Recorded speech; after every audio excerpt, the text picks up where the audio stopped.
In the past several years, I've spoken in many countries about the crisis that's coming, and a lot of people think that they're going to be okay in their country, that it's only going to happen to the United States or maybe the United States in Europe. But what they don't realize is that this is a global phenomenon. I got to show you something here. This is base currency in the United States. This is the number of paper dollars that exist, basically. It took 200 years to go from no dollars in existence to 825 billion.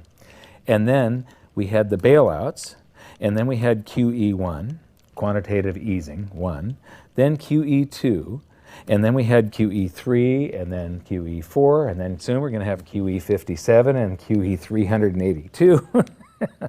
And it isn't just here. This is what the Canadian currency supply looks like.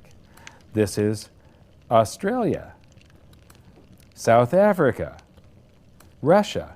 Now, this starts out in just the year 2001, and this is like 18 times more currency in existence in a little over a decade. Here's Singapore, same story. Look at that, since the crisis, just bam. India, China, every government on the planet is doing this insane deficit spending and expanding their currency supplies, doing bailouts, and history shows that there is no example of this turning out well. It is sometimes amazing that we haven't experienced more inflation than we have. If they keep expanding the money supply so vastly, why aren't our prices growing faster than they really are? And the answer is that a good chunk of the money that the Fed created has been shipped overseas. I remember early in my research, I heard this expression that the Americans have exported their inflation. I thought, what is that? How can you export your inflation? Put it in a box and send it out? What do you do? Well, now I understand. You export your inflation by simply sending all these dollars that you created to these other countries, and then they send you their refrigerators and their cars and whatever, their TV sets. So you get hardware, and they get little pieces of paper. It's a great deal for the American people for a while. For a while. Sooner or later, all of those pigeons come home to roost.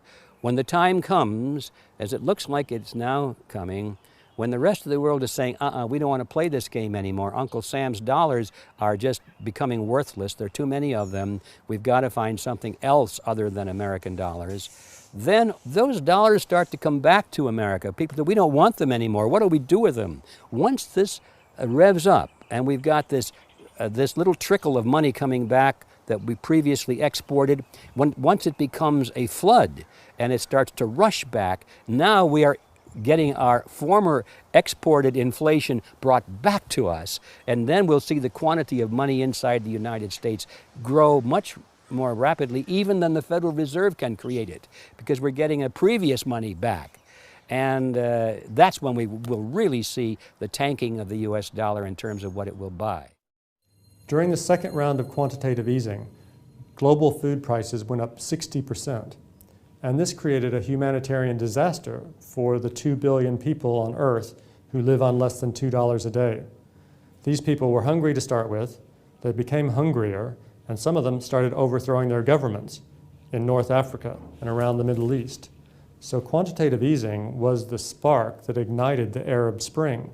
So that's it. When you create money, you get some sort of inflation. It just depends on where the inflation goes.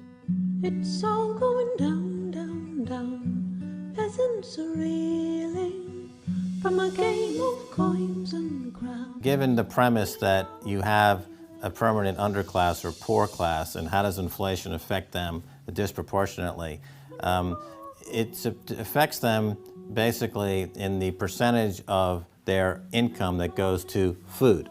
And we see this as a ratio, and we know that there are some danger points. For example, in Egypt recently, once that ratio got to 40% of income going to food and the price of food rising due to inflation, when it got to 40%, that's historically a point where people actually stage a revolution. That's exactly what we saw. The French Revolution, similarly, was all around the price of food getting to a certain critical point where people simply, the risk-reward for revolution was favorable toward revolution. When they print hunt it up, then it all goes down. Well, exactly right, because when you have a runaway inflation, it's punishing the very people who are most productive in society. In other words, the people that produce more than they consume and save the difference. The problem is that those productive people, the savers, save in their national currency. And unfortunately, the national currency is just a fiat piece of paper at this point. So when it's destroyed through runaway inflation, that $100,000 that you were hoping to retire on doesn't exist. And the things that you were going to buy with it and provide for others don't exist either. Now what are you going to do? So that all seems pretty scary. However, this is going to happen, and you can only play the hand that you're dealt. But the great news is that gold and silver always end up doing an accounting of the expansion of the currency supplies. Basically, the will of the public and the free markets. When governments do this kind of stuff to their currency supply, they debase it. Eventually it comes back in inflation. People sense the loss of their purchasing power. They rush back to gold and silver, and they bid the value of the gold and silver up in the country until it meets or exceeds the value of all the currency in circulation. This is a process that's been going on over and over again throughout history, except this time it's happening on a global scale. It has never before happened in all countries at once. And that means that this is the greatest wealth transfer in history. Therefore, it's the greatest opportunity in history, and it's not going to happen again in your lifetime. So now we've learned that your true wealth is your time and your freedom. Money is a trading tool that stores the economic energy that is your time and freedom, whereas currencies leak them away.